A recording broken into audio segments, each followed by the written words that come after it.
falando sobre agora o patamar dos juros, que é um fator essencial para os investidores da Bolsa, principalmente aqueles que apostam em renda fixa. Hoje a Selic, gente, está em 15% ao ano, com projeção para queda no ano que vem. A gente vai entender um pouquinho sobre esse cenário agora.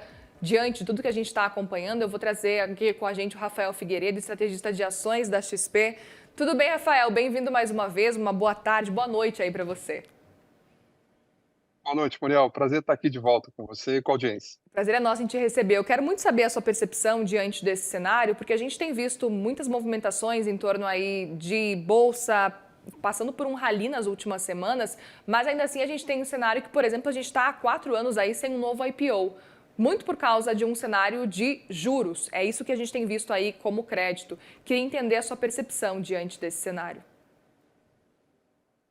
Eu diria que foi um ano que teve para todos os gostos, né? Já que a gente está se caminhando para o final do período, né? Já consigo falar um pouco da característica do ano, de todos os gostos. Você teve como surfar um ambiente de renda fixa, como você colocou, a Selic em 15%, você teve como surfar renda variável, você teve como surfar investimentos internacionais, praticamente todas as classes de ativo, né?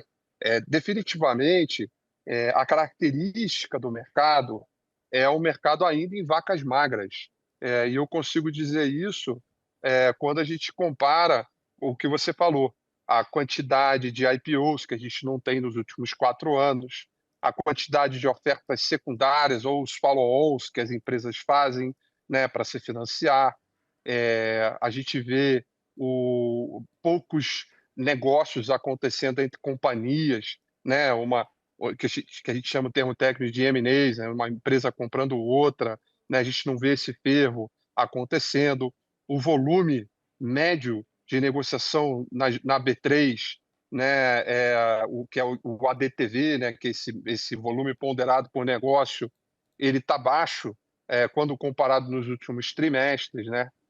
Então, embora a gente tenha visto um rally, embora a bolsa, em dólares, está aí subindo quase 50%, a característica é uma característica de vacas magras, ao ponto da gente dizer aqui, que eu já disse algumas vezes, né, que esse é o bull market, ou esse é o topo histórico comemorado aqui do Ibovespa, menos celebrado, né, menos eufórico, menos festivo, justamente porque nem todo mundo está alocado em renda variável, e isso tem a ver também com as questões ligadas ao juro alto, e as mudanças de política, de tributação, tudo isso deixou o investidor disperso, e aí por isso que a gente tem esses efeitos acontecendo. Foi um ano para todas as classes de ativo e não tanto para a renda variável, Mariel.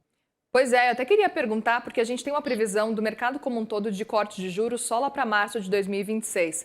Claro que não é uma percepção aí, uma divulgação feita por parte do Banco Central, a gente realmente não sabe qual que é a visão do BC diante dessa previsão de corte de juros, mas é a projeção do mercado, pelo menos por enquanto. E aí eu queria entender o quanto que a gente vai ter uma renda fixa atrativa dessa forma, levando em consideração a previsão de cortes agora para março. A gente viu, inclusive, o Morgan Stanley projetando que vai ter esse corte em março, depois só lá em 2027. Portanto, se for esse caso, a gente talvez tenha ainda uma renda fixa atrativa. Mas eu queria entender a percepção de vocês aí da XP. Olha, certamente, Muriel, o cenário de renda fixa vai continuar atrativo, tá?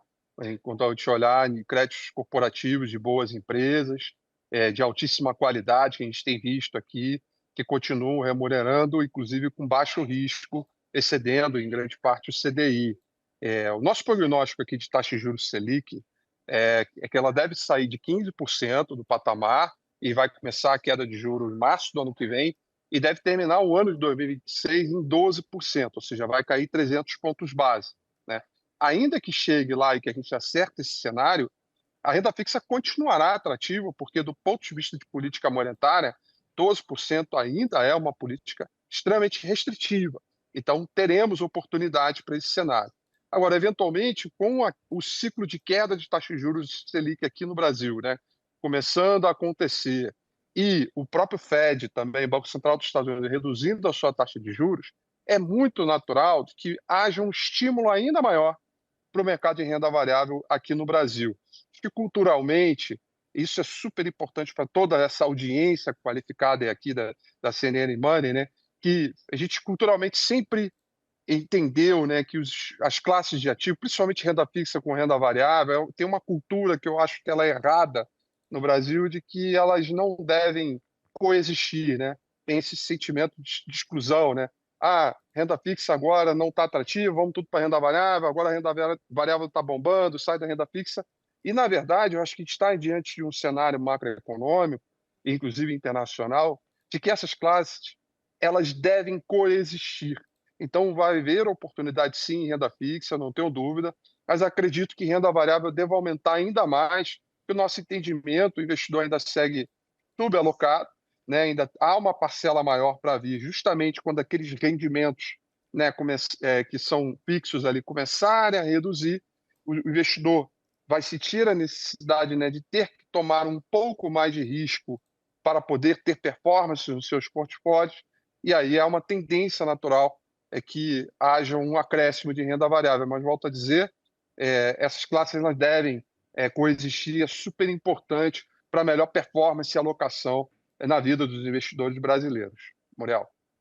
Muito bem, Rafael Figueiredo, estrategista de ações da XP. Sempre muito bom te ouvir, viu? Obrigada pela conversa aqui. É um prazer. Até a próxima. Obrigada, até a próxima.